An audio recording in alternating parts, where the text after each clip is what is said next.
नक्कीच प्रवीण दरेकरजी, तुम्हाला अगदी थोडंसं थांबवते. सुषमा अंधारेजी आपल्यासोबत फोन लाईन वरून जोडण्यात आलेले आहेत. सुषमाजी, जयदीप आपटेला अखेर अटक करण्यात आलेली आहे. वारंवार विरोधकांकडून हाच आरोप होत होता की त्याला लपवण्यामागे सरकारचा काही हात आहे का? काय प्रतिक्रिया? नाही, त्याला लपवण्यामागे सरकारचा हात आहे का नाही यावर मला काही भाष्य करायचं नाहीये. पण सरकारची खरंच नियत असते का असे सगळे प्रश्न सोडवण्यामध्ये. म्हणजे आता समजा जयदीप आपटेला अटक केली तर सरकार लगेच मिरवणार की आमच्यामुळे अटक झाली, आमच्यामुळे अटक झाली. तुम्ही सरकार पक्षात आहात तर तुम्हालाच अटक करावी लागणार आहे, हा एक भाग. दुसरं असं की 8-10 दिवस म्हणजे जयदीप आपटे म्हणजे कोणी अंडरवर्ल्डचा डॉन नाहीये की ज्याला शोधायला 10 दिवस लागावेत.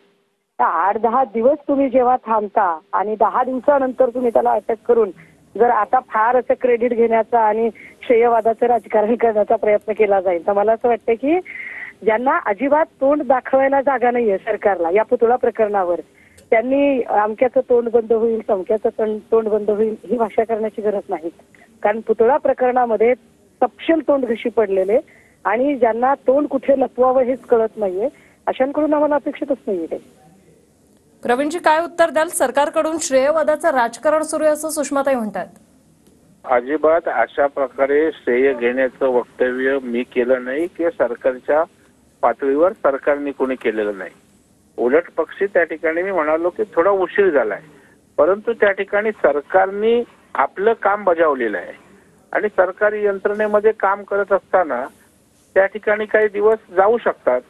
परंतु याचा अर्थ पकडल्यावर त्या ठिकाणी सरकारने केल्याचं तर कौतुक व्हायला पाहिजे. बरं, कौतुकी नका करू, पण आम्ही कुठे श्रेय घ्यायला होतोय? कारण छत्रपती शिवाजी महाराज हे आपल्या सगळ्यांची अस्मिता आहे, आपल्या सगळ्यांचं दैवत आहे आणि त्या पुतळ्यामागे दुर्दैवी राजकारण जो करण्याचा प्रयत्न केला किंवा जी लोक करत होती की आता ते जयदीप आपटेच्या फरारावरून त्या ठिकाणी बोलत होती, सरकारने लुकआउट नोटीस काढली ना.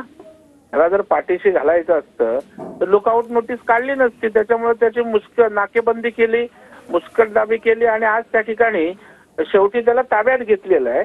त्याच्यामुळे हा काही श्रेयाचा विषय नाहीये की आम्ही काय आमचं कौतुक करा. सरकारचं ते कामच आहे.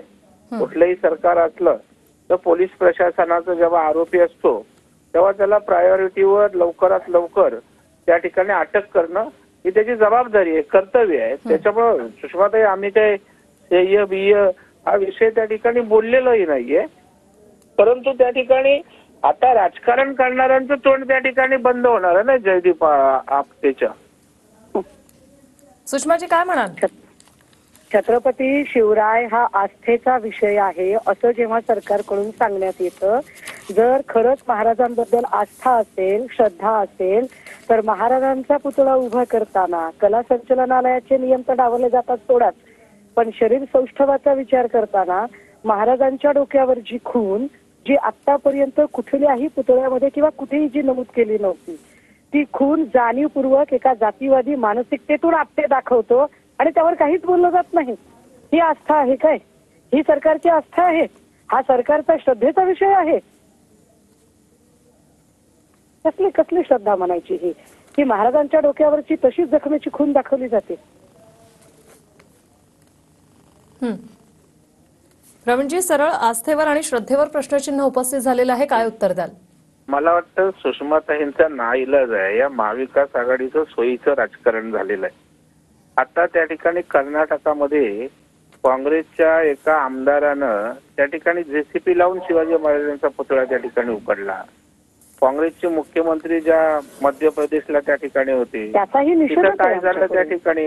हा, मग त्याच्यामुळे आपल्या बरोबर आहेत त्याने काही केलं की चालतं आणि त्या ठिकाणी जी गोष्ट झाली त्याचं खापर त्या ठिकाणी फोडून राजकारण करायचं मला वाटतं हे बरोबर नाहीये. शेवटी सगळे मिळून मला वाटतं प्रकाश आंबेडकरांसारख्याने त्या ठिकाणी भूमिका घेतली. अगदी आमचे जरांगे आंदोलक त्यांनी सांगितलं की पुतळ्याच्या मागे राजकारण करू नका आणि त्याच्यामुळे मला वाटतं सर्व पक्षीय लोकांनी झालेल्या घटनेचं दुःख व्यक्तच केलंय.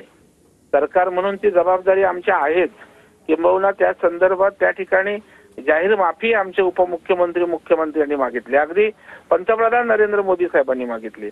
पण इथे काय प्रतिष्ठेचा विषयच नाहीये ना.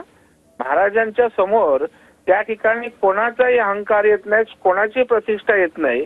फक्त त्या पुतळ्याच्या आड राहून जे राजकारण होतं आणि मग जयदीप पापटेला पाठीशी घालतात, यांचा हस्तक त्यांचा हस्तक त्यांचे फोटो, तर मला वाटतं ती बडबड करणारी तोंड आता बंद होतील असं मला म्हणायचंय.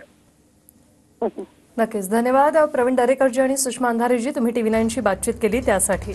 तर शिवराय पुतळा दुर्घटनेतील प्रमुख आरोपी शिल्पकार जयदीप आपटेला अखेर अटक करण्यात आली. कल्याणमध्ये कुटुंबियांना भेटायला आले असताना आपटेला अटक करण्यात आली. पोलिसांनी आपटेला कल्याणमधील घरातूनच ताब्यात घेतलेला आहे.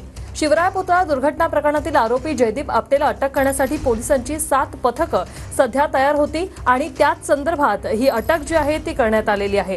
आता गेल्या 2 आठवड्यापासून जयदीप आपटे जो आहे तो फरार होता.